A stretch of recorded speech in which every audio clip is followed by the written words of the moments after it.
السلام عليكم ورحمة الله تعالى وبركاته. اليوم غادي نحضروا واحد العصير اللي كيجي لذيذ بزاف ومنعش في هذا الصيف، غير ببرتقالتين صغار وليمونه واحده. الا كان عندكم البرتقال كبير استعملوا برتقاله واحده فقط. هاد العصير ممكن تناولوه غير هكذاك بوحدو، او لا ممكن نستعملوه باش نطحنوا به اي نوع من الفواكه اللي متوفره عندنا. اذا الان غادي نخليو هاد البرتقالتين والليمونه الحامضه حتى يرطبوا واحد شي شويه، ونقطعوهم باش نحضروا ان شاء الله العصير ديالنا.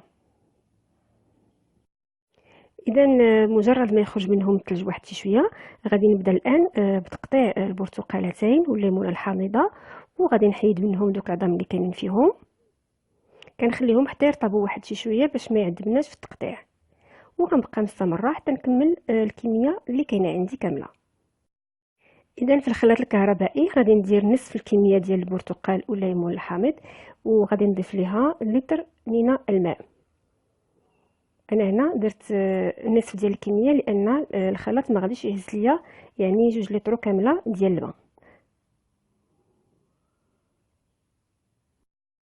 انا هنا طحنت الكميه الاولى ديال الحامض والبرتقال مع لتر من الماء، وهذه الكميه الثانيه باش نختصر والفيديو ما يجيش طويل.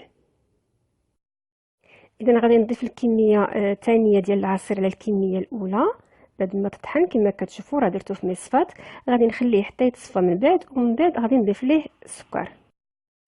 وهذا هو العصير ديالنا بعد ما وجد. كنقدموه بارد كيجي لذيذ بزاف ومنعش. ممكن تقدموه غير هكذاك بوحدو او لا طحنوا معاه فواكه اخرى. كنتمنى ان العصير ديال اليوم يكون نال اعجابكم وتجربوه، والى اللقاء في فيديو مقبل ان شاء الله.